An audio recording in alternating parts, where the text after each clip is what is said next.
Good morning, ladies and gentlemen. Welcome back. Sorry about the delay in episodes recently. I had an unfortunate case of the coof. As you can hear, I'm almost better, but I'm still a bit scratchy, so yeah, sorry about that. Today we're jumping into r/LetsNotMeet for episode 236 of the best show on the internet, the RR Show. So grab your tea and your comfy blankets and let's go with our first story from you/Ledrit1. To the Satanist in the forest, let's not meet. I live in France, and this story happened to me this summer, just after the lockdown ended. I was and am still 19 at that time. After the lockdown ended, I went to my grandparents to spend a few weeks. I got tested before and no problems there. My grandparents live in a small city in the north of France, and they have a dog who's quite a big dog.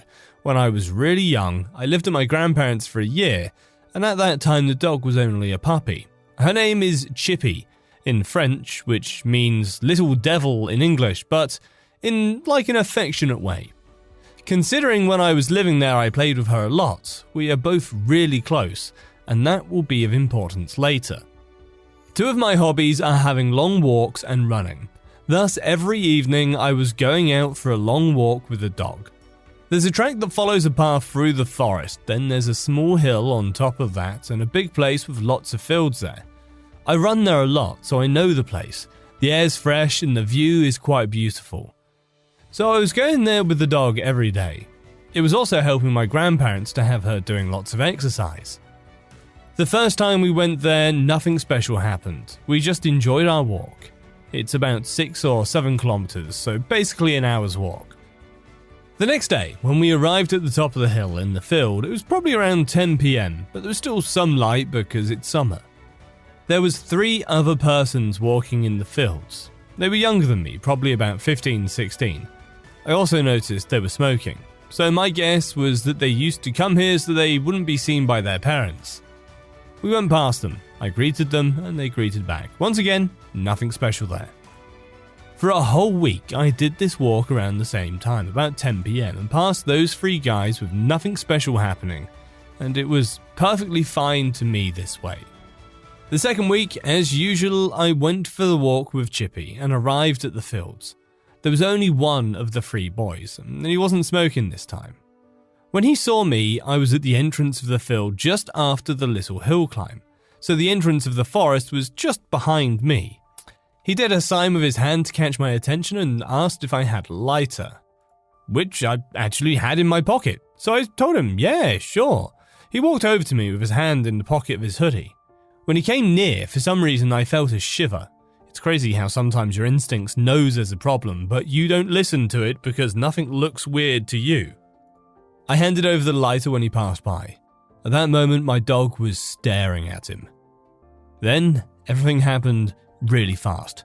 He did a really fast movement with his hand coming from the hoodie, and I only saw something shining.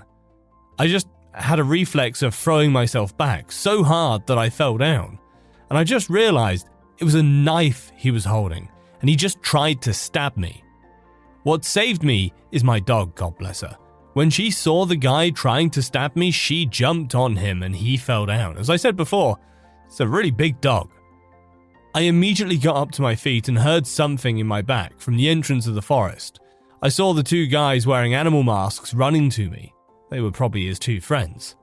In this moment, your brain acts for yourself. You don't think at all, and in this case, the answer he found was really simple. The other guy was still on the ground. I just watched my dog and told her, run! I started running and she followed me. But I heard the worst possible thing from the guy who got up as well. Catch him! Don't let him go! At this moment, I was totally terrified. I was running, I was hearing them running behind me. I was only thinking, how long will they follow me? Who the hell are they? This was the first time I was really happy to be a runner. I was clearly better than those guys, and that totally saved me because they chased for something that felt like an eternity to me. Fortunately, at the end of the field, there's another entrance to the forest, and this time it's a descent with the road at the end. I heard the step of the 3 guys vanishing as I arrived at the end of the forest, though I didn't stop running until I arrived at my grandparents' house and locked myself in. I caught a big breath and gave a huge hug to my dog. I saw in her eyes that she totally understood what happened, and I'd never been so happy to have her in my life. After that, I told everything to my grandparents. We called the police, but they didn't find anyone. I don't know what these guys wanted, but the animal masks make me really think it was some kind of Satanists. I really don't know what to know anyway. I still do long walks with Chippy, the hero dog, but I now go earlier and to places with a little more people. Our next story today is from the bringer of nachos, the smoker in the woods. This story happened about 2 years ago while I was in university working on my degree in biology. I'd signed up for a trip to gather samples for an experiment some students in the ecology department were trying to run. It required the collection of samples from several sites, so they recruited biology, ecology, and forestry majors to help them complete the sampling in a shorter period. The area my group was to take samples from was a few hours from my uni in the Pacific Northwest. There are 9 of us in my group, 8 students and a supervising professor. We got to the campsite in the late evening and set up our tents. One of the other students had brought a big container of split pea soup from home and was sharing it with the others on the trip. I don't really care for split pea soup, so I declined the offer. Everyone had some except me, one other student and the professor. Come the next morning, the 5 students who had eaten the soup weren't in the best of shape. They were in the grips of some gnarly food poisoning and were in no shape to hike for 8 or 9 hours to collect the samples we needed. The professor who was supervising us had originally some rules such as people travelling in groups of at least 2, and we had to return to camp by nightfall. Now, those rules were tossed out to make sure we kept our timetable and collected all of the required samples. We were just told to do your best to complete the work assigned as long as you can do it safely. That morning, I set out for a long day of hiking. After a mile or so, I ran into the stream I was supposed to follow. I needed to travel about 4 miles upstream, stopping every quarter of a mile to collect samples of the water and soil. This meant I had to hustle to get back before dark. Halfway through the day, I realized that wasn't going to happen. About 2 miles into my hike, I stopped for lunch sitting on a log overlooking the stream. The scene was really peaceful. Until I smelt the cigarettes. It wasn't the smell of a cigarette being smoked, more the musty smell of a heavy smoker's car when cigarette butts have been left to ferment for weeks on end. I looked around but couldn't see anyone. I just assumed that the wind had blown the scent of some hunter or hiker over to me, but minutes later the smell hadn't faded. The vegetation in the area wasn't that thick, but there was still a lot of places for someone to duck behind a tree or bush. I was unnerved that someone was apparently staying close enough to me for me to smell them, but without saying so much as a word. I quickly packed up the trash from my lunch and continued up the stream. The musty cigarette smell went away for the next few hours. It wasn't until I arrived at my last sample location late into dusk that I smelt it again. The woods were getting really dim by this point. Looking back on it, it was a stupid idea to stay out so late, as just hiking back to camp in the dark would have been pretty dangerous, even without the cigarette-smoking stalker. Having just put the collection tubes in my bag, I shined my flashlight around the darkening woods, looking for whoever was giving off the smell. I didn't see anything that caught my attention. It would actually be more correct to say I saw too many things in the dim light that might have been a head sticking out from behind a tree or someone crouched low in the foliage. I didn't like the idea of being in the dark woods with a stranger who, for the second time, was lurking near me without revealing themselves. So I began to double time it back down the stream. I made much better time on my way back down, though it was dark because I didn't have to stop to take samples. Even so, I didn't get back to camp until a bit before 10. I was the last one to get back, and everyone but the professor was already asleep. I didn't mention the cigarette smell to the professor because he seemed tired as it was and headed to his bed in the RV soon after I got back. I headed to my tent soon after. At some point in the night, I woke up needing to pee. I decided to head into the woods to do my business, as I knew some of the other students were still feeling ill and needed the RV toilet for more urgent matters than just having to take a leak. I walked about 100 feet into the woods, found a tree, and did what I needed to do. As I turned to go back to camp, something caught my eye. Somewhere off in the woods, there was a tiny red glow. I was confused to what it was until it flared momentarily, and I realized it was the cherry of a cigarette. I stood there for a while, watching the red ember glow, fade, then moved slightly closer to the ground as whoever was smoking would take it out of their mouth. Not being able to see the person, I assumed they were watching the camp.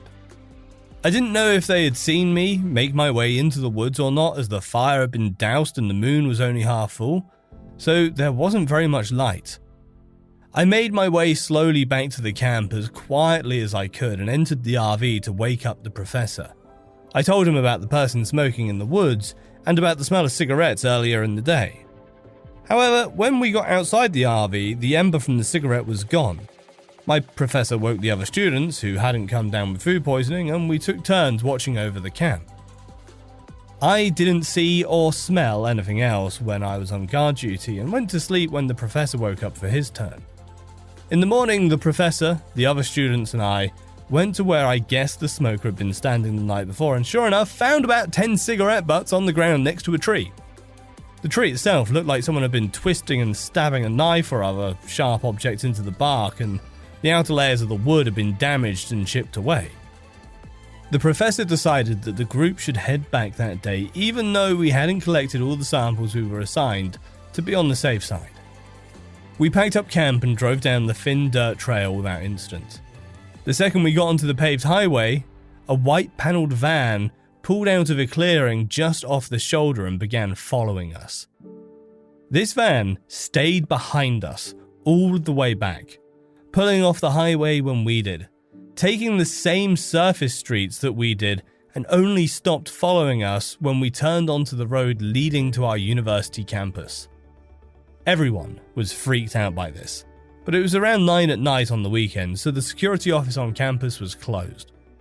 We decided to unload the RV and call it a night, as the van hadn't followed us onto campus. I offered to help the professor catalogue and store the collection tubes from our trip, so it was another couple of hours before I left the biological science building and started heading towards the dorm building I lived in. I stepped out into the cool night air and began walking, my professor having left the building in the other direction to get to his car and drive home. It was a couple dozen feet outside of the building, which was now locked, when I was hit with the musty smell of old cigarettes. I looked around, and about 25 yards away in the darkness of the footpath, I saw the cherry of a cigarette smouldering away.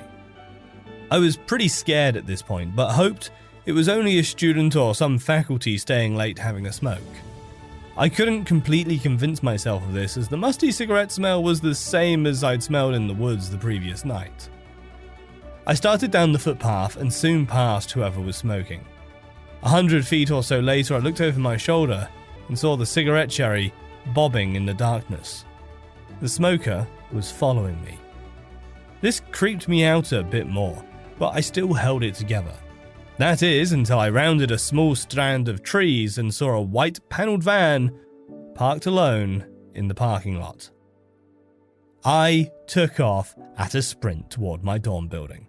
I looked over my shoulder a few steps into my run, and I saw the cherry of the cigarette fall to the ground and a dark shape beginning to move after me. I didn't look back again, but I could hear someone running in the grass off of the footpath. I got to the entrance to my dorm building and frantically waved my keycard in front of the card reader that controlled the door lock. As soon as I hear the soft beep, I open the door, jump through the door, and shut the door quickly. I stopped and peered through the glass door. I saw the dark shape stop just short of the lit pathway. I just watched for a minute or two, then I saw the spark of a lighter. The light is just barely bright enough to illuminate a shaggy beard and brim of a baseball cap before it disappeared and was replaced by the red glow of a cigarette. I turned and headed up the stairs to my dorm room. By the time I get to my window overlooking the same yard I had just run through, there is no trace of the dark figure or a cigarette cherry. After that, I didn't see that white panelled van again or smell that musty cigarette smell, and I hope I never do.